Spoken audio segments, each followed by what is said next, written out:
I was asked to share with you a little bit about Flipgrid and how you can share your students' voice utilizing this service. So my main goal is to talk about what is Flipgrid, what are some pros and cons of Flipgrid that I've experienced, some pretty cool features that Flipgrid has to offer, and how exactly you can utilize Flipgrid in your classroom. Please know that this is meant to be a brief overview of Flipgrid as a whole, and that there are so many how-to videos and help docs located on the Flipgrid resource page for anything that is discussed throughout our chat. So let's start off with what is Flipgrid. It's a social learning platform that allows educators to ask a question, then the students respond utilizing a video. Students are then able to respond to one another, creating a web of discussion. Teachers use grids to facilitate video discussions, and each grid is like a message board where teachers can pose questions, what we are calling topics, and their students can post video responses that appear in a tile grid display. Grids can be shared with classes, small groups, or any collection of users interested in a common strand of those questions. Each grid can hold an unlimited number of topics, and each topic can hold an unlimited number of responses. Topics can be text-based or include resources such as an image, video, Giphy, emoji, or even attachments. There are customizable security settings which help protect student privacy. Students' responses can be 15 seconds to 5 minutes long, and a maximum recording time can be set by the teacher. Teachers can also allow students to record replies to classmates' responses, and there are a variety of moderation features teachers can turn on or off per topic. Further, Flipgrid was also recently purchased by Microsoft, and when doing so, they unlocked all of the pro features for free, so there is no longer a paid subscription option any longer at this time. So let's talk about some of the pros that I like. Within each grid, in order to gain access, there are some privacy features. You can require students to log in utilizing their school email, and you can even set that school email domain, so who would have access.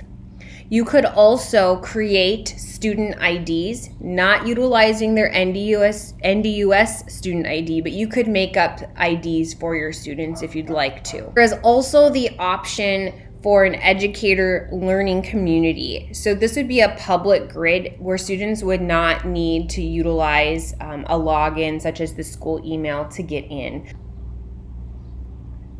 Another pro I like is that sharing grids and sharing topics are so easy to do. There are many ways to share a grid and or a topic. I specifically like the feature where I embed the topic for the week right into my Blackboard so that learners do not have to navigate to another page. You can share using a QR code, web link, embedding, Teams, Google Classroom, or the Remind app. You can involve families, community members, experts, and more by giving them special permission to specific topics without providing access to other topics in your grid. From within our educator admin settings, we can simply activate the topic guest mode down below here with any topic setting. These guests are granted access through a unique guest code that you'll be given, and you can decide whether guests have view only or view and respond access. You can share the guest code with whoever you'd like, and then you can revoke that access at any time by simply regenerating a guest code.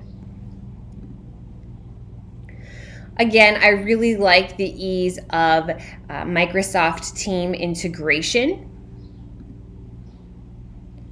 Also, each topic has an immersive reader built into it. Other pros are recording response options that your students have. Students can respond by using apps from Windows, iOS, or Android, or they can respond via the web. So it gives you on the recording screen a time countdown. It has the ability for students to show the topic again up at the top of the screen so they know what they're responding to, and add a sticky note. I like the sticky note feature, so it gives students time to kind of jot down some ideas, and it's on the screen for them as they're responding. There's also a filter option that students can have fun playing around with filters, grayscale, sepia, pixelation, etc. They can add text to their screen, and they can even add some fun stickers. The student clicks these three buttons here. It also gives them the ability to add a video clip that they might already have on their computer, or record with audio, your video with audio. And we should always, that's auto selected on, but sometimes perhaps you might want them to select it off. Also in beta testing currently is a screen recording feature. There are some custom feedback options that I really like once students have created. The star in the top left corner allows you to feature the response. The flame here is known as sparking, which means the video will create a topic on its own using the student's video as the topic resource. You'll be able to edit the settings for this new topic just like any other topic once you select the spark. Perhaps you want to showcase outstanding videos from your class. You can use the mixtape option, which allows you to compile all of those in one location. There is a basic rubric provided with space for comments, so ideas, performance, and then you can provide comments. However, if you are to click the edit the rubric option, there are additional features that you can create for the topic. There is no way to copy a rubric from one topic to another, so they need to be built individually. So let's say I click that edit the rubric button. Notice there's the basic feedback that's provided. If I were to select custom feedback, I can add criteria and then select the criteria along with the description. Within the custom feedback, if I were to click the edit option, sometimes students make mistakes and they're not able to fix a lot of them themselves. Sometimes they post videos in the wrong topic if they don't select the correct topic. Sometimes you might want to download the video and keep the video. You can edit captions, you can delete their response, you can move it, and you can also change their name if they don't put something appropriate. Further, I always have my students put their display name as their first name and last initial, also to help with some privacy. You can also, within each feedback, now if we're on the Share tab, you can share each response from a topic just the same way, utilizing a link, a QR code, embedding Teams, Google Classroom, or Remind. So each specific response has the same sharing features if you so desire. There are some features that I'm not too fond of. Sometimes students can get carried away with stickers and filters on their recordings. I haven't had this happen too much, but I imagine that could happen in the future. They certainly love to play around with them when they first get in there. However, they could get carried away. Also, some students choose not to record themselves and further just have an audio, which kind of takes away from the video response in and of itself. But I find the more that my students do this, the more comfortable they get. Sometimes they even start with the filter and they go to the pixelation so that there is a video, but they're pixelated so they're not really on camera. Another downfall that I don't like is that the personalization features can be hard to find. When I'm in my grid, or when I select one of my grids from my choices, I'm able to easily edit my grid pretty easily. The grid itself has very few features. However, when I'm in the specific topic features, there are a lot of different personalizations that we can include within each topic, and sometimes they can be meticulous and you have to do each individual one by itself. There's not a default setting that you can create, but rather you have to go into each individual topic and make the specific changes that you want for each one. But with that, there are some really cool features that Flipgrid often offers. There are 10,000 community-generated topics. We can utilize the Flipgrid Disco Library, and it's the perfect spot to find inspiration from fellow educators and amazing featured disco library partners, including exit tickets, book clubs, art history exploration, and so much more. The Disco Library is full of ready-to-use discussion prompts that are sure to get your students talking. Further, you can search the Disco Library by your audience, subject, or just putting in some search words. You can create, remix, and even share your own ideas with the Disco Library community. They also offer Grid Pals. Educators have made thousands of connections using Flipgrid to increase social learning, global empathy, and cultural understanding. This had helped inspire what we call co-pilots, and you can collaboratively manage your grids and topics with fellow educators. You can easily add a co-pilot to any grid. Educators can invite their colleagues to help manage their grids, what we call co-pilots. They can help manage the grid by creating topics, moderating videos, providing feedback, and much more. There is no limit to how many co-pilots you can add on a grid.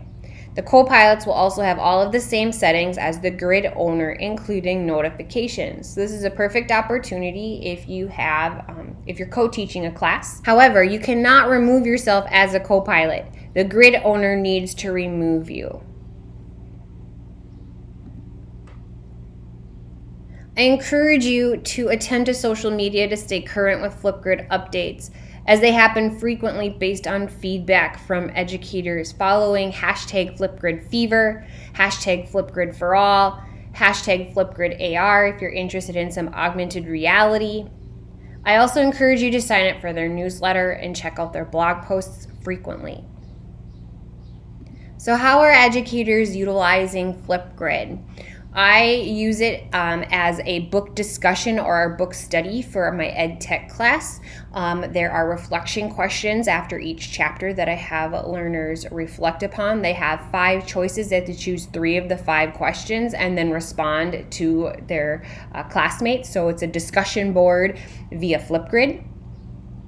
I also have utilized them to give me project overview and reflection based on their semester project. And I've also used it for KWL.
I hope this gives you a better understanding of what Flipgrid is and how you could potentially use it in your own classroom.